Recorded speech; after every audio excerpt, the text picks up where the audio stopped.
What's the real thing about you? Not your job, not your name, not even your personality. The only real thing is your thoughts. Your thoughts shape your reality. They guide your choices, your reactions, your relationships. But here's the deeper question. Are your actions aligned with your dominant thought patterns? Or do you feel like you are living two lives, one inside, one outside? When your actions don't match your thoughts, you feel duplicitous. When your thoughts don't match your values, you feel restless. And when you are unaware of your values, you act out of emotion, reactive and not intentional. Authenticity isn't about being perfect, it's about being aligned.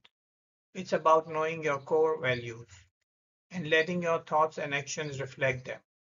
That's when life feels real.